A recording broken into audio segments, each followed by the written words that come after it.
ਤੇ ਹੁਣ ਸਵੇਰ ਵਾਲਾ ਸ਼ੋ ਵਿਜੇ ਸੈਣੀ ਦੇ ਨਾਲ।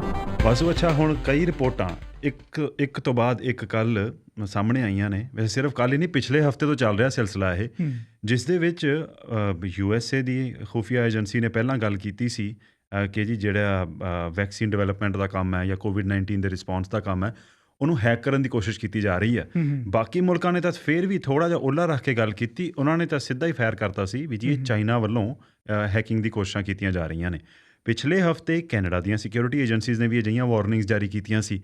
ਹੁਣ ਕੱਲ੍ਹ ਕੈਨੇਡਾ ਦੀ ਸਪਾਈ ਏਜੰਸੀ ਨੇ ਪੈਂਡੈਮਿਕ ਰਿਸਰਚ ਫੈਸਿਲਿਟੀਜ਼ 'ਤੇ ਸਿਕਿਉਰਿਟੀ ਬ੍ਰੀਚ ਦੀ ਸੰਭਾਵਨਾ ਬਾਰੇ ਫਿਰ ਤੋਂ ਫਿਕਰ ਜ਼ਾਹਰ ਕੀਤਾ ਤੇ ਨਾਲ ਕਿਹਾ ਵੀ ਅਸੀਂ ਇਹਦੀ ਤਫਤੀਸ਼ ਕਰ ਰਹੇ ਹਾਂ ਹੁਣ। ਹਾਂਜੀ ਵਿਜੇ, ਜਿਹੜਾ ਹੁਣ ਇਸ ਹਫ਼ਤੇ ਪਾਰਲੀਮੈਂਟ ਦਾ ਸੈਸ਼ਨ ਹੋਇਆ ਨਾ, ਉਹਦੇ ਵਿੱਚ ਪਾਰਲੀਮੈਂਟ ਹਾਊਸ ਆਫ ਕਾਮਨਸ ਦੇ ਵਿੱਚੋਂ ਇੰਨੀਆਂ ਖਬਰਾਂ ਨਹੀਂ ਨਿਕਲੀਆਂ ਜਿੰਨੀਆਂ ਸਪੈਸ਼ਲ ਕਮੇਟੀਜ਼ ਦੇ ਵਿੱਚੋਂ ਖਬਰਾਂ ਨਿਕਲੀਆਂ। That's true. ਤੇ ਇਹ ਵੀ ਜਿਹੜਾ CSE ਦਾ ਬਿਆਨ ਹੈਗਾ, ਇਹ ਕਾਮਨਸ ਦੀ ਜਿਹੜੀ industry science and technology committee ਹੈ, ਉਹਦੇ ਸਾਹਮਣੇ ਬਰੀਫਿੰਗ ਸੀਗੀ CSE ਦੇ ਹੈਡ ਸਕਾਟ ਜੋਨਸ ਦੀ ਜੀ। ਉਹਦੇ ਵਿੱਚ ਉਹਨਾਂ ਨੇ ਕਿਹਾ, ਕਹਿੰਦੇ ਕਿ ਹੁਣ ਅਸੀਂ ਕਹਿੰਦੇ ਕੰਪਰੋਮਾਈਜ਼ਸ ਹੁੰਦੇ ਦੇਖੇ ਨੇ with security in the research organisations. ਤੇ ਕਹਿੰਦੇ ਕਿ ਹੁਣ ਇਹਦੇ 'ਚ ਦੇਖੋ, ਜਿਵੇਂ ਤੁਸੀਂ ਪਹਿਲਾਂ ਮੈਂਸ਼ਨ ਕੀਤਾ ਕਿ FBI ਵੱਲੋਂ US ਵੱਲੋਂ ਤਾਂ ਕਲੀਅਰਲੀ ਕਹਿ ਦਿੱਤਾ ਗਿਆ ਸੀ ਕਿ ਇਹ ਜਿਹੜੇ ਸਾਰੇ ਥ੍ਰੈਟ ਹੈਗੇ ਆ ਇਹ ਚਾਈਨਾ ਵੱਲੋਂ ਆ ਰਹੇ ਆ ਜੀ। ਪਰ ਕੈਨੇਡਾ ਨੇ ਇੱਕ ਵਾਰ ਵੀ ਡਾਇਰੈਕਟਲੀ ਨਹੀਂ ਕਿਹਾ, ਨਾ CSE ਨੇ ਨਾ CSIS ਨੇ, ਕਿਸੇ ਵੀ ਏਜੰਸੀ ਨੇ ਡਾਇਰੈਕਟਲੀ ਚਾਈਨਾ ਦਾ ਨਾਮ ਨਹੀਂ ਲਿਆ ਜੀ। ਪਰ ਉਹਨਾਂ ਨੇ ਇਹ ਜ਼ਰੂਰ ਕਿਹਾ, ਕਹਿੰਦੇ ਕਿ ਅਸੀਂ ਰੂਟ ਕਾਜ਼ ਨੂੰ ਫਾਈਂਡ ਕਰਨ ਦੀ, ਉਹਨੂੰ ਲੱਭਣ ਦੀ ਅਸੀਂ ਕੋਸ਼ਿਸ਼ ਕਰ ਰਹੇ ਹਾਂ। ਪਰ ਇਹ ਹੋਏ ਜ਼ਰੂਰ ਨੇ ਇੱਦਾਂ ਦੇ ਟਾਰਗੇਟਸ। ਤੇ ਉਹਨਾਂ ਨੇ ਇਹ ਵੀ ਨਹੀਂ ਦੱਸਿਆ ਕਿ ਇਹ ਜਿਹੜੇ ਟਾਰਗੇਟ ਕਰਨ ਦੀ ਕੋਸ਼ਿਸ਼ ਕੀਤੀ ਗਈ ਉਹ ਕਾਮਯਾਬ ਰਹੇ ਕਿ ਨਹੀਂ। ਤੇ ਦੂਜੀ ਗੱਲ, ਅਜੇ ਇਸ ਬਾਰੇ ਵੀ ਸਪਸ਼ਟ ਨਹੀਂ ਕੀਤਾ ਗਿਆ। ਉਹ ਕਹਿੰਦੇ ਵੀ ਸ਼ੱਕੀ ਐਕਟੀਵਿਟੀ ਕੁਝ ਨਜ਼ਰ ਤੇ ਜ਼ਰੂਰ ਆਈ ਆ, ਪਰ ਕੀ ਇਹ ਸਟੇਟ ਸਪਾਂਸਰਡ ਸੀ? ਮਤਲਬ ਕਿ ਕੀ ਕਿਸੇ ਵਿਦੇਸ਼ੀ ਮੁਲਕ ਦੇ ਇਸ਼ਾਰਿਆਂ ਤੇ ਇਹ ਕੰਮ ਕੀਤੇ ਗਏ? ਇਹਦੇ ਬਾਰੇ ਆ ਖਦਸ਼ਾ ਹੀ ਜ਼ਾਹਰ ਕੀਤਾ। ਪਰ ਅਗੇਨ USA ਵੱਲੋਂ, FBI ਦੇ ਵੱਲੋਂ, ਤੇ USA ਦੇ ਵਿੱਚ CISA cyber security and infrastructure security agency, FBI ਨੇ ਤੇ CISA ਨੇ ਪਿਛਲੇ ਹਫ਼ਤੇ ਇਹ ਜੁਆਇੰਟ ਸਟੇਟਮੈਂਟ ਦੇ ਵਿੱਚ ਇਹ ਦੋਸ਼ ਲਗਾਏ ਸੀ ਕਿ ਚਾਈਨਾ ਦੇ ਹੈਕਰਸ ਵੱਲੋਂ ਅਜਿਹੇ ਕੰਮ ਕੀਤੇ ਜਾ ਰਹੇ ਨੇ। ਅੱਛਾ, ਹੁਣ ਜਿਹੜੀ CSE ਆ, ਜਿਹੜੀ ਕੈਨੇਡਾ ਦੀ ਕਮਿਊਨੀਕੇਸ਼ਨ ਸਿਕਿਉਰਿਟੀ ਐਸਟੈਬਲਿਸ਼ਮੈਂਟ, ਇਹਨਾਂ ਨੇ ਮਾਰਚ ਦੇ ਮਹੀਨੇ ਵਿੱਚ ਵੀ ਇੱਕ ਅਲਰਟ ਜਾਰੀ ਕੀਤਾ ਸੀ। ਉਹਦੇ ਵਿੱਚ ਉਹਨਾਂ ਨੇ ਕਿਹਾ ਸੀ ਕਿ ਜਿਹੜੇ ਅਜਿਹੇ ਕੁਝ ਫੋਰਨ ਹੈਕਰਸ ਨੇ ਉਹ ਅਜਿਹੀ ਕਾਰਵਾਈ ਕਰ ਸਕਦੇ ਨੇ ਜਿਹਦੇ ਨਾਲ COVID-19 ਦਾ ਜਿਹੜਾ ਰਿਸਪੌਂਸ ਦਾ ਜੋ ਵੀ ਉੱਦਮ ਹੈ, ਐਫਰਟ ਹੈ, ਉਹਨੂੰ ਹੈਕ ਕਰਨ ਦੀ ਜਾਂ ਉਹਦੇ ਬਾਰੇ ਇੰਟੈਲੀਜੈਂਸ ਗੇਨ ਕਰਨ ਦੀ ਉਹ ਕੋਸ਼ਿਸ਼ ਕਰ ਸਕਦੇ ਨੇ। ਪੋਟੈਂਸ਼ੀਅਲ ਵੀ ਪੋਲੀਟੀਕਲ ਰਿਸਪੌਂਸ ਕ੍ਰਾਈਸਿਸ ਦਾ ਕੀ ਰਹਿਣਾ, ਵੈਕਸੀਨ ਡਿਵੈਲਪਮੈਂਟ ਬਾਰੇ ਕਿਸ ਤਰ੍ਹਾਂ ਦੀ ਪਲੈਨਿੰਗ ਚੱਲਣੀ ਆ, ਜਾਂ ਫਿਰ ਜਿਹੜੀ ਕੋਈ ਕੀ ਰਿਸਰਚ ਹੈ ਰੈਮੀਡੀਜ਼ ਬਾਰੇ, ਉਹਨੂੰ ਚੋਰੀ ਕਰਨ ਦੀ ਕੋਸ਼ਿਸ਼ਾਂ ਹੋ ਸਕਦੀਆਂ ਨੇ। ਤੇ ਵਿਜੇ, ਪਿਛਲੇ ਹਫ਼ਤੇ ਬਹੁਤ ਇੱਕ ਰੇਅਰ ਹੁੰਦਾ ਕਿ ਜੁਆਇੰਟ ਸਟੇਟਮੈਂਟ ਜਾਰੀ ਕੀਤੀ ਜਾਵੇ CSE ਤੇ CSIS ਵੱਲੋਂ ਜੀ, ਪਰ ਪਿਛਲੇ ਹਫ਼ਤੇ ਉਹ ਜਾਰੀ ਕੀਤੀ ਗਈ and it was all about the security threat. ਅੱਛਾ, ਹੁਣ ਗੱਲ ਇਹ ਆ ਕਿ ਉਹ ਵੀ ਕਿਤੇ ਜੇ ਪਿਛਲੇ ਹਫ਼ਤੇ ਉਹ ਸਟੇਟਮੈਂਟ ਜਾਰੀ ਕੀਤੀ ਗਈ ਤਾਂ ਉਦੋਂ ਕੋਈ ਭਣਕ ਹੋਣੀ। ਹੁਣ ਇਹਨਾਂ ਨੇ ਕਿਹਾ ਕਿ ਪਹਿਲਾਂ ਤਾਂ ਸੀਗਾ ਕਿ ਇਹ ਹੋ ਸਕਦਾ ਪਿਛਲੇ ਹਫ਼ਤੇ ਵਾਲੀ ਸਟੇਟਮੈਂਟ 'ਚ, ਹੁਣ ਕਿਹਾ ਕਿ ਸਾਨੂੰ ਲੱਗਦਾ ਵੀ ਕੋਈ ਬ੍ਰੀਚ ਹੋਈ ਆ, ਅਸੀਂ ਉਹਦੀ ਤਫਤੀਸ਼ ਕਰ ਰਹੇ ਹਾਂ। ਸੋ ਇੱਕ ਸਟੈਪ ਅੱਗੇ ਚਲੇ ਗਏ ਨੇ। ਹੁਣ ਇਸ ਤਫਤੀਸ਼ ਦੇ ਨਤੀਜੇ ਕੀ ਆਉਣਗੇ? ਗੱਲ ਇਹ ਆ ਕਿ ਜੇ ਅਸੀਂ ਹੋਰ ਬੀਤੇ ਸਮੇਂ ਦੌਰਾਨ ਜੋ ਹੋਰ ਕੁਝ ਰਿਪੋਰਟਸ ਆਉਂਦੀਆਂ ਰਹੀਆਂ ਨੇ, ਜੇ ਉਹਦੇ ਨਾਲ ਇਹਨੂੰ ਮਿਲਾ ਕੇ ਵੇਖੀਏ, ਹੁਣ ਸਪੈਸ਼ਲੀ ਕੱਲ੍ਹ CSIS ਦੀ ਇੱਕ ਹੋਰ ਰਿਪੋਰਟ ਜਿਹੜੀ ਕਿ ਪਾਰਲੀਮੈਂਟ ਦੇ ਵਿੱਚ ਪੇਸ਼ ਕੀਤੀ ਗਈ ਆ, ਉਹ 2019 ਦੀ ਐਨੂਅਲ ਪਬਲਿਕ ਰਿਪੋਰਟ ਸੀ CSIS ਦੀ। ਹੁਣ ਉਹਨਾਂ ਨੇ ਇੱਕ ਗੱਲ ਹੋਰ ਕਹੀ ਹੈ ਇਹਦੇ ਨਾਲ ਜੁੜਦੀ। ਉਹ ਕਹਿੰਦੇ ਵੀ ਜਿਹੜੀ ਫੋਰਨ ਇਨਵੈਸਟਮੈਂਟ ਆ, ਜਿਹੜੇ ਬਾਹਰਲੇ ਵਿਦੇਸ਼ੀ ਨਿਵੇਸ਼ਕਾਂ ਵੱਲੋਂ ਪੈਸਾ ਲਗਾਇਆ ਜਾ ਰਿਹਾ ਕੈਨੇਡਾ ਦੇ ਵੱਖੋ ਵੱਖਰੇ ਸੈਕਟਰਸ ਦੇ ਵਿੱਚ, ਉਹ ਵੀ ਸਿਕਿਉਰਿਟੀ ਦਾ ਕੰਸਰਨ ਹੈ ਇੱਕ। ਤੇ ਸਭ ਤੋਂ ਵੱਧ ਇਕਨੋਮਿਕ ਇਨਵੈਸਟਮੈਂਟ ਕਿੱਥੋਂ ਆਉਂਦੀ ਕੈਨੇਡਾ ਦੇ ਵਿੱਚ? ਸੋਚ ਲਓ ਹੁਣ। ਅੱਛਾ, ਹੁਣ ਇਹਦੇ ਬਾਰੇ ਵੀ ਇੱਕ ਪਹਿਲਾਂ ਰਿਪੋਰਟ ਜਾਰੀ ਕੀਤੀ ਗਈ ਸੀ, ਜਿਹੜਾ ਕਿ ਇਹ ਕਿਹਾ ਗਿਆ ਸੀ, ਇਹ ਸੀ national security and intelligence committee of parliament, NSICOP। ਉਹਨਾਂ ਨੇ ਇਸ ਸਾਲ ਦੇ ਸ਼ੁਰੂਆਤ ਵਿੱਚ ਹੀ ਕੁਝ ਮਹੀਨੇ ਪਹਿਲਾਂ ਇੱਕ ਰਿਪੋਰਟ ਜਾਰੀ ਕੀਤੀ ਸੀ। ਤੇ ਉਹ ਜਿਹੜੀ ਏਜੰਸੀ ਆ, ਜਿਹੜੀ ਇਹ ਗਰੁੱਪ ਆ, ਇਹਦੇ ਵਿੱਚ ਕੈਨੇਡਾ ਦੇ ਕੁਝ MP ਤੇ ਸੈਨੇਟਰਸ ਹੁੰਦੇ ਨੇ। ਸੋ NSICOP ਦੀ ਇਸ ਰਿਪੋਰਟ ਦੇ ਵਿੱਚ ਕਿਹਾ ਗਿਆ ਸੀ ਕਿ ਚਾਈਨਾ ਤੇ ਰਸ਼ੀਆ ਵੱਲੋਂ significant and sustained foreign interference ਕੀਤੀ ਜਾ ਰਹੀ ਹੈ ਕੈਨੇਡਾ ਦੀ ਐਕਟੀਵਿਟੀਜ਼ ਦੇ ਵਿੱਚ, ਤੇ ਉਹ ਇੰਟਰਫੇਰੈਂਸ ਹੋ ਰਹੀ ਹੈ ਇਨਵੈਸਟਮੈਂਟ ਦੀ ਸ਼ਕਲ 'ਚ। ਤੇ ਇਸ ਰਿਪੋਰਟ ਵਿੱਚ ਵਿਜੇ ਕਲੀਅਰਲੀ ਕਿਹਾ ਗਿਆ, ਕਹਿੰਦੇ ਕਿ ਜਿਹੜੀਆਂ ਇਹ ਸਟੇਟ ਸਪਾਂਸਰਡ ਕੰਪਨੀਜ਼ ਹੈਗੀਆਂ ਜਾਂ ਫਿਰ ਜਿਹੜੀਆਂ ਕੋਈ ਪ੍ਰਾਈਵੇਟ ਕੰਪਨੀਜ਼ ਜਿਨ੍ਹਾਂ ਦੀ ਸਟੇਟ ਦੇ ਨਾਲ ਬਹੁਤ ਜ਼ਿਆਦਾ ਐਫੀਲੀਏਸ਼ਨ ਆ ਕਿਸੇ ਫੋਰਨ ਕੰਟਰੀ ਦੇ ਨਾਲ, ਨਾਮ ਨਹੀਂ ਲਿਆ ਕਲੀਅਰਲੀ, ਤੇ ਕਹਿੰਦੇ ਕਿ ਉਹ ਕੋਸ਼ਿਸ਼ ਕਰਨਗੇ ਕਿ ਕੈਨੇਡਾ ਦੀਆਂ ਜਿਹੜੀਆਂ ਇਨਫਰਾਸਟ੍ਰਕਚਰ ਜਿਹੜਾ ਕਰੂਸ਼ੀਅਲ ਇਨਫਰਾਸਟ੍ਰਕਚਰ ਵਾਲੀਆਂ ਕੰਪਨੀਜ਼ ਹੈਗੀਆਂ ਉਹਨਾਂ ਨੂੰ ਐਕਵਾਇਰ ਕਰਨ ਦੀ ਕੋਸ਼ਿਸ਼ ਕਰਨਗੇ। That's right.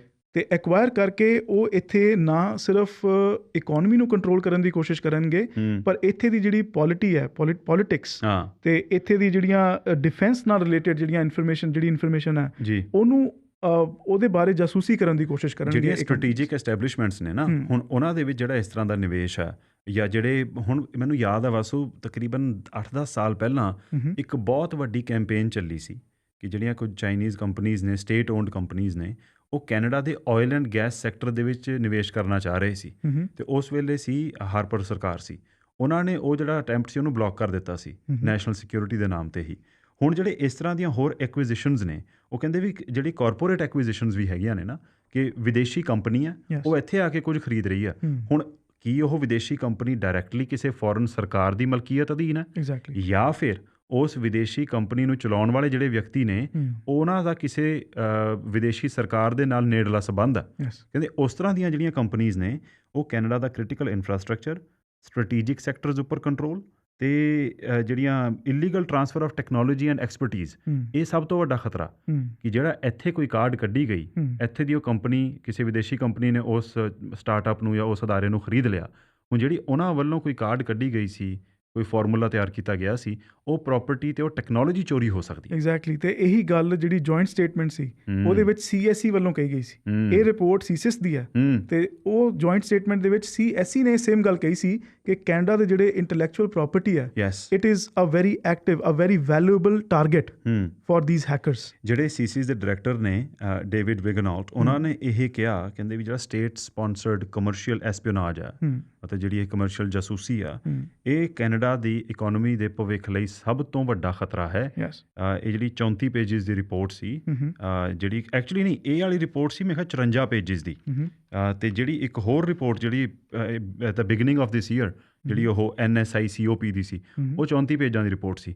ਹੁਣ ਤੁਸੀਂ ਜੇ ਇਹਨਾਂ ਸਾਰੀਆਂ ਚੀਜ਼ਾਂ ਨੂੰ ਨਾ ਵਾਸੋ if you connect the dots ਕਿ ਜਿਹੜਾ ਇਸ ਚੀਜ਼ ਨੂੰ ਲੈ ਕੇ ਫਿਕਰਮੰਦੀ ਕਾਫੀ ਸਮੇਂ ਤੋਂ ਚੱਲਦੀ ਪਈ ਆ ਫॉर ਮੈਨੀ ਮੰਥਸ ਕਿ ਜਿਹੜੀ ਆਹ report beginning of the year ਦੇ ਵਿੱਚ ਸਾਂਝੀ ਕੀਤੀ ਗਈ ਉਸ ਤੋਂ ਬਾਅਦ FBI ਵੱਲੋਂ ਇਸ ਤਰ੍ਹਾਂ ਦੀ ਰਿਪੋਰਟ ਆ ਜਾਣੀ CSIS ਵੱਲੋਂ ਇਹ ਗੱਲ ਕਹਿਣੀ CSIS ਤੇ CSC ਵੱਲੋਂ ਸਾਂਝੀ ਸਟੇਟਮੈਂਟ ਜਾਰੀ ਕੀਤੀ ਜਾਣੀ। ਹੁਣ ਜੇ ਉਹਨਾਂ ਨੇ ਅਲੱਗ-ਅਲੱਗ ਵੀ ਜਿਹੜੀ ਗੱਲ ਸਾਹਮਣੇ ਰੱਖੀ ਆ ਉਹ ਵੀ ਆਪਸ ਦੇ ਵਿੱਚ ਕਾਫੀ ਪੈਰਲਲ ਚੱਲਦੀ ਆ। ਹੁਣ ਇਹਦੇ ਨਾਲ ਹੀ ਇੱਕ ਤੀਜੀ ਡਾਇਮੈਂਸ਼ਨ ਹੋਰ ਜੋੜੋ ਹੈਨਰੀ ਜੈਕਸਨ ਸੁਸਾਇਟੀ ਹੈ ਜਿਹੜਾ ਕਿ ਬ੍ਰਿਟਿਸ਼ ਥਿੰਕ ਟੈਂਕ ਸੁਸਾਇਟੀ ਆ ਉਹਨਾਂ ਨੇ ਇੰਟਰਨੈਸ਼ਨਲ ਸਪਲਾਈ ਚੇਨ ਬਾਰੇ ਇੱਕ ਸਟੱਡੀ ਪਬਲਿਸ਼ ਕੀਤੀ ਆ ਤੇ ਉਹਨਾਂ ਨੇ ਕਿਹਾ ਕਿ ਜਿਹੜੇ 5 ਆਈਜ਼ ਮੁਲਕ ਨੇ Canada USA Britain Australia New Zealand China ਦੇ ਉੱਪਰ ਬਹੁਤ ਜ਼ਿਆਦਾ ਡਿਪੈਂਡ ਕਰ ਰਹੇ ਨੇ ਤੇ ਉਹਨਾਂ ਨੇ ਕਿਹਾ ਵੀ 260 ਅਜਿਹੇ ਕਰੂਸ਼ੀਅਲ ਸੈਕਟਰਸ ਨੇ ਨੈਸ਼ਨਲ ਇਨਫਰਾਸਟ੍ਰਕਚਰ ਨੂੰ ਲੈ ਕੇ ਕਮਿਊਨੀਕੇਸ਼ਨਸ ਨੂੰ ਲੈ ਕੇ ਤੇ ਕੰਪਿਊਟਰ ਮੈਨੂਫੈਕਚਰਿੰਗ ਨੂੰ ਲੈ ਕੇ ਜਿਹਦੇ ਉੱਪਰ ਚਾਈਨਾ ਤੇ ਡਿਪੈਂਡ ਕੀਤਾ ਜਾ ਰਿਹਾ ਤੇ ਓਵਰਆਲ ਜਿਹੜੀ goods and services the category ਹੈ ਉਹ ਕਿਤੇ ਜ਼ਿਆਦਾ ਉਹ 831 ਸੈਕਟਰਸ ਦੇ ਵਿੱਚ ਚਾਈਨਾ ਦੀ ਇੰਟਰਫੇਅਰ ਐਗਜ਼ੈਕਟਲੀ ਤੇ ਇਹ ਹੈਗਾ 5 ਆਈਜ਼ ਦਾ ਐਜ਼ ਅ ਹੋਲ। ਹਾਂ ਕੈਨੇਡਾ ਦੀ ਡਿਪੈਂਡੈਂਸ ਥੋੜੀ ਘੱਟ ਹੈ ਜੀ ਓਵਰਆਲ 831 ਕੈਟਾਗਰੀਜ਼ ਲਈ 5 ਆਈਜ਼ ਡਿਪੈਂਡ ਕਰਦੇ ਨੇ ਚਾਈਨਾ ਤੇ। ਸੋ ਮਤਲਬ 831 ਕੈਟਾਗਰੀਜ਼ ਹੋਈਆਂ 5 ਮੁਲਕਾਂ ਦੇ ਵਿੱਚੋਂ ਅਲੱਗ-ਅਲੱਗ ਸੈਕਟਰਸ ਦਾ ਟੋਟਲ ਕਰ ਲਿਆ ਤੇ ਕੈਨੇਡਾ ਉਹਦੇ ਵਿੱਚੋਂ ਸਿਰਫ 367 ਕੈਟਾਗਰੀਜ਼ ਦੇ ਲਈ ਡਿਪੈਂਡੈਂਟ ਹੈ। ਬਸ 367 ਵੀ ਬਹੁਤ ਹੈ ਯਾਰ। ਪਰ ਤੁਸੀਂ ਇਹ ਦੇਖੋ ਨਾ ਕਿ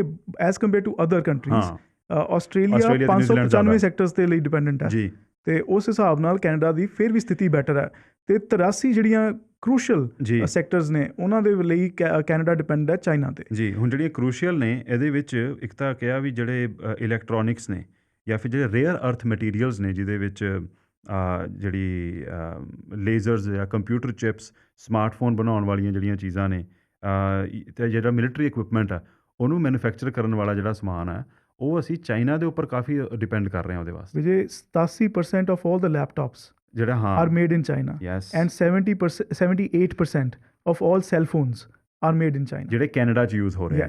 87% ਲੈਪਟਾਪ 78% ਸੈੱਲ ਫੋਨ ਅਤੇ ਇਹ ਵੀ ਕਿਹਾ ਗਿਆ ਕਿ ਮੈਡੀਸਿਨਸ ਅਤੇ ਵਾਈਟਾਮਿਨਸ ਦੀ ਜਦੋਂ ਗੱਲ ਆਉਂਦੀ ਆ ਉਹਦੇ ਵਿੱਚ ਕੈਨੇਡਾ ਇਹਨਾਂ ਸਾਰੇ 5 ਆਈਜ਼ ਮੁਲਕਾਂ ਦੇ ਵਿੱਚੋਂ ਸਭ ਤੋਂ ਜ਼ਿਆਦਾ ਡਿਪੈਂਡ ਕਰ ਰਿਹਾ ਚਾਈਨਾ। ਜਿਹੜਾ ਕੁਨੀਨ ਬਣਾਉਣ ਦੇ ਵਾਸਤੇ ਜਿਹੜਾ ਯੂਜ਼ ਹੁੰਦਾ ਪ੍ਰੋਡਕਟ 96% ਕੈਨੇਡਾ ਦੀ ਜਿਹੜੀ ਡਿਮਾਂਡ ਆ ਉਹ ਚਾਈਨਾ ਪੂਰੀ ਕਰ ਰਿਹਾ ਤੇ ਜਿਹੜਾ ਆਪਾਂ B12 ਵਾਈਟਾਮਿਨ ਬਹੁਤ ਸਾਰੇ ਲੋਕ ਇੱਥੇ ਕੈਨੇਡਾ 'ਚ ਲੈਂਦੇ ਨੇ 81% ਚਾਈਨਾ ਤੋਂ ਆ ਰਿਹਾ ਬਣ ਕੇ। ਹੁਣ ਜਿਹੜੇ ਵਾਸੂ ਇਹ ਬਹੁਤ ਸਾਰੇ ਅਜਿਹੇ ਕੈਮੀਕਲਸ ਨੇ ਨਾ ਜਿਹੜੇ ਇਸਤੇਮਾਲ ਹੁੰਦੇ ਨੇ ਫਾਰਮਾਸਿਊਟੀਕਲਸ ਦੇ ਵਿੱਚ, ਉਹਦਾ ਜ਼ਿਆਦਾ ਜਿਹੜੀ ਸਪਲਾਈ ਆ ਰਹੀ ਹੈ ਉਹ ਚਾਈਨਾ ਤੇ ਇੰਡੀਆ ਤੋਂ ਆ ਰਹੀ ਹੈ। ਇੰਡੀਆ ਵੀ ਹੁਣ ਫਾਰਮਾਸਿਊਟੀਕਲਸ ਦੇ ਵਿੱਚ ਕਾਫੀ ਅੱਗੇ ਲੰਘ ਚੁੱਕਾ।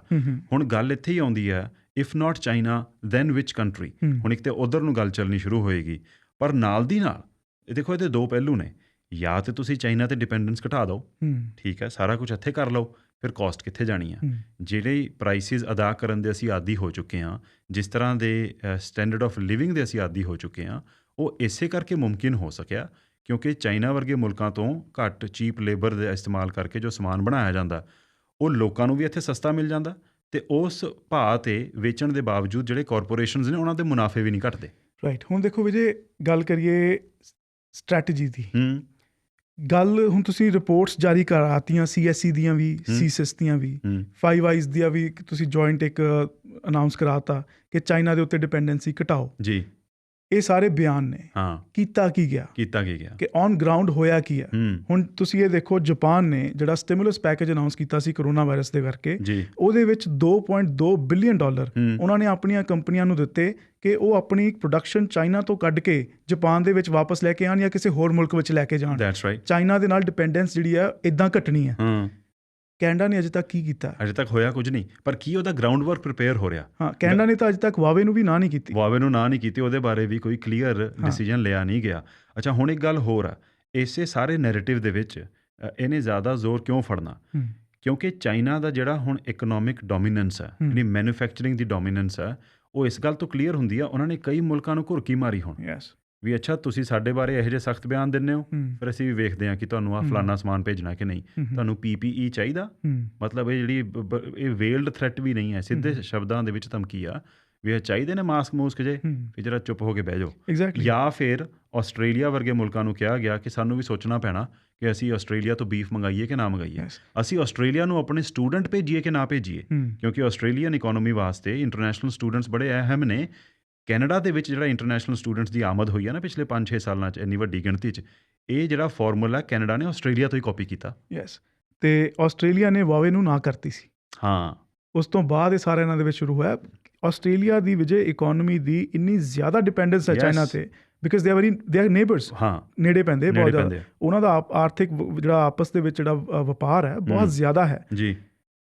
ਆਸਟ੍ਰੇਲੀਆ ਦੇ ਵਾਸਤੇ ਬਹੁਤ ਵੱਡੀ ਇੱਕ ਮਾਰਕੀਟ ਹੈ ਚਾਈਨਾ ਜੀ। ਚਾਈਨਾ ਦੇ ਵਾਸਤੇ, ਉਹਨਾਂ ਦੀ ਇੰਡਸਟਰੀ ਵਾਸਤੇ, ਉਹਨਾਂ ਦੀ ਫੈਕਟਰੀਜ਼ ਵਾਸਤੇ ਬਹੁਤ ਵੱਡੀ ਮਾਰਕੀਟ ਹੈ ਆਸਟ੍ਰੇਲੀਆ। That's right. ਤੇ ਉਸ ਤੋਂ ਬਾਅਦ ਦੋਨੋਂ ਕੰਟਰੀਜ਼ ਦੇ ਵਿਚਕਾਰ ਜਿਹੜੇ ਸੰਬੰਧ ਇੰਨੇ ਜ਼ਿਆਦਾ ਖਰਾਬ ਹੋਏ ਨੇ, ਆਈ ਥਿੰਕ ਉਹ ਜਿਹੜਾ ਥੀਏਟਰ ਹੈ ਨਾ, ਜਿਹੜਾ ਚਾਈਨਾ ਦਾ ਜਿਹੜਾ ਸਭ ਤੋਂ ਜਿਹੜਾ ਕਹਿ ਲਓ ਡਿਪੈਂਡੈਂਸ ਘਟਾਉਣ ਵਾਲਾ ਜਿਹੜਾ ਗੱਲ ਪੂਰੀ ਚੱਲ ਰਿਹਾ, ਨੈਰੇਟਿਵ ਚੱਲ ਰਿਹਾ, ਉਹਦਾ ਜਿਹੜਾ ਥੀਏਟਰ ਹੈ that will be in the Pacific there. ਉੱਥੇ ਦੇਖਣ ਨੂੰ ਮਿਲੇਗਾ ਆਸਟ੍ਰੇਲੀਆ ਤੇ ਚਾਈਨਾ ਦੇ ਵਿਚਕਾਰ ਜੋ ਹੋਣਾ। ਅੱਛਾ, ਇੱਕ ਚੀਜ਼ ਹੋਰ ਇਹ ਵੀ ਧਿਆਨ ਦੇਣ ਵਾਲੀ ਆ, ਜਦੋਂ ਵੀ ਕੋਈ ਇਸ ਤਰ੍ਹਾਂ ਦੀ ਗੱਲ ਹੁੰਦੀ ਹੈ ਨਾ ਜਿੱਥੇ ਕਿ ਮਿਊਚੁਅਲ ਬੈਨੀਫਿਟ ਆ, ਉਸ ਮਿਊਚੁਅਲ ਬੈਨੀਫਿਟ ਨੂੰ ਵੀ ਜਦ ਤੁਸੀਂ ਫਿਰ ਹੋਰ ਨਖੇੜ ਕੇ ਵੇਖੋ, ਉਹਦੇ ਵਿੱਚ ਇੱਕ ਪਲੇਅਰ ਇਹੋ ਜਿਹਾ ਹੁੰਦਾ ਜਿਹਦਾ ਅਪਰ ਹੈਂਡ ਰਹਿੰਦਾ। ਹੁਣ ਜਿਹੜਾ ਵੇਚਣ ਵਾਲਾ, ਵੈਸੇ ਤਾਂ ਕਿਹਾ ਜਾਂਦਾ customer is the king, customer service ਦੇ ਵਿੱਚ ਇਹ ਗੱਲ ਚੱਲਦੀ ਆ, ਪਰ ਹੁਣ ਚਾਈਨਾ ਉਸ ਪੋਜੀਸ਼ਨ ਦੇ ਵਿੱਚ ਆ ਗਿਆ ਕਿ ਉਹ ਕਸਟਮਰ ਨੂੰ ਵੀ ਦਬਕੇ ਮਾਰ ਸਕਦਾ ਕਿ ਪਰਾਂ ਹੋ। ਉਹਦਾ ਰੀਜ਼ਨ ਕੀ ਆ?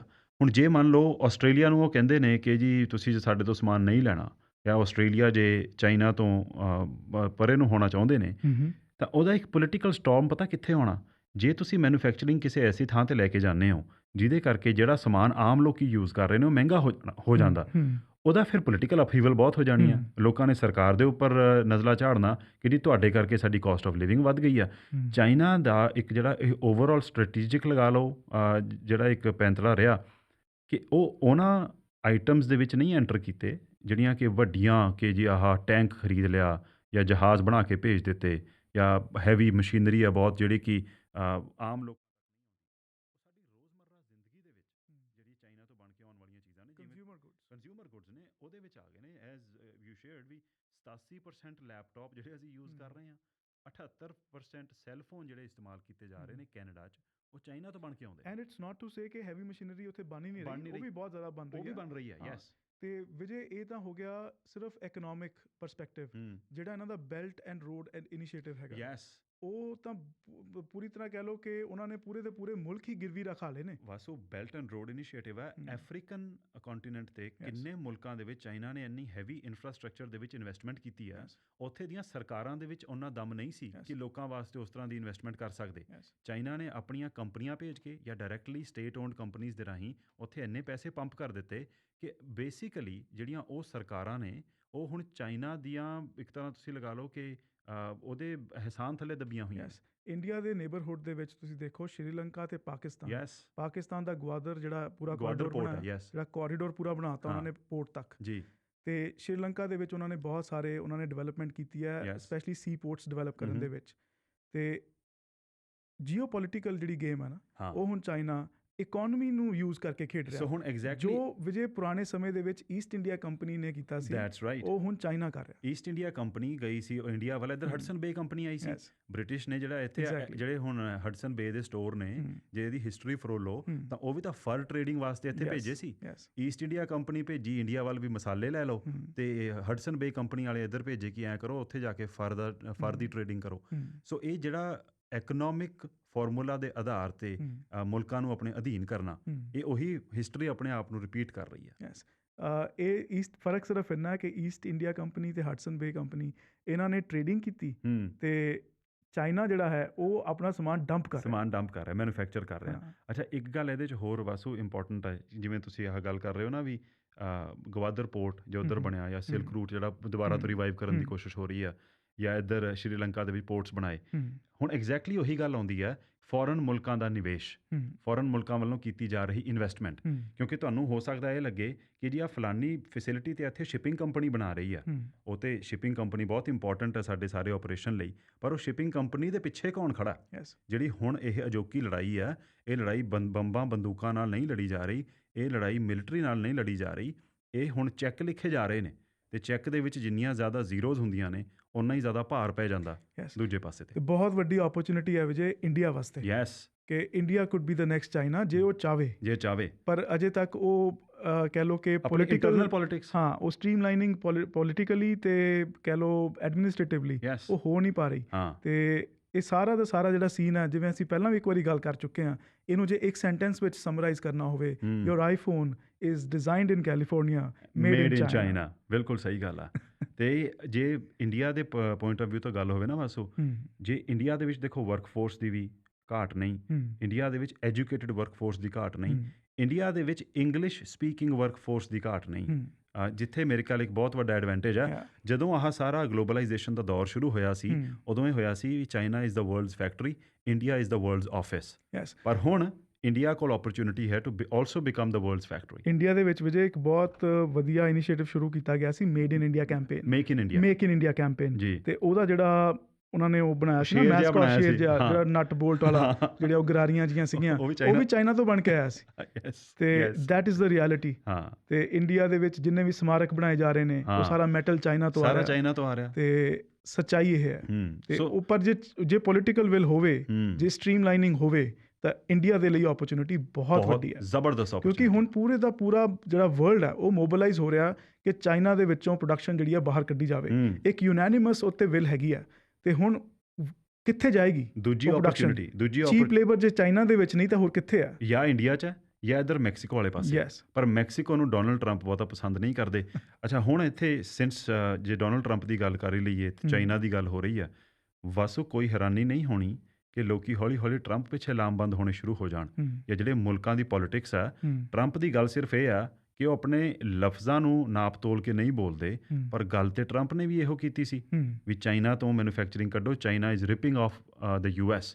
ਉਹਨਾਂ ਦੇ ਜਿਹੜੇ ਲਫ਼ਜ਼ ਨੇ ਉਹ ਜ਼ਿਆਦਾ ਤਿੱਖੇ ਤੇ ਬਲੰਟ ਨੇ, ਪਰ ਹੁਣ ਗੱਲਾਂ ਤੇ ਇਹਨਾਂ ਰਿਪੋਰਟਾਂ ਦੇ ਵਿੱਚ ਵੀ ਇਹੋ ਆ ਰਹੀਆਂ ਨੇ। ਵੀਰੇ ਜੇ ਇਸ ਵੇਲੇ US ਦੇ ਵਿੱਚ ਲੀਡਰਸ਼ਿਪ ਕੋਈ ਹੋਰ ਹੁੰਦੀ ਨਾ, ਜਾਂ ਥੋੜ੍ਹੀ ਜਿਹੀ ਇਹਦੇ ਵਿੱਚ ਥੋੜ੍ਹੇ ਚੇਂਜਸ ਹੁੰਦੇ ਤੇ ਹੁਣ ਨੂੰ ਉਹ ਹੋ ਜਾਣੀ ਸੀ ਸਟ੍ਰੀਮਲਾਈਨਿੰਗ। ਵਰਲਡ ਆਰਡਰ ਕਾਫੀ ਡਿਫਰੈਂਟ ਹੋਣਾ ਸੀ। ਚਾਈਨਾ ਆਪਣੀ ਗਲਤੀਆਂ ਦੇ ਕਰਕੇ ਹੀ ਬੈਕਫੁੱਟ ਤੇ ਸੀਗਾ ਇਸ ਵੇਲੇ, ਪਰ ਹੁਣ ਜਿਸ ਤਰ੍ਹਾਂ ਚਾਈਨਾ ਪਲੇ ਕਰ ਰਿਹਾ ਪੂਰੇ ਸੀਨ ਨੂੰ, China is playing it better than US। ਮੁੱਕਦੀ ਗੱਲ ਇਹ ਹੈ ਵਾਸੂ, ਕਈ ਵਾਰ ਤੁਹਾਡੀ ਗੱਲ ਬੰਦੇ ਦੀ ਸਹੀ ਹੁੰਦੀ ਆ, ਤੁਹਾਨੂੰ ਦੂਜੇ ਨੂੰ ਮਨਾਉਣ ਦੀ ਤੇ ਸਮਝਾਉਣ ਦੀ ਜਾਚ ਨਹੀਂ ਆਉਂਦੀ। Communication is Ki.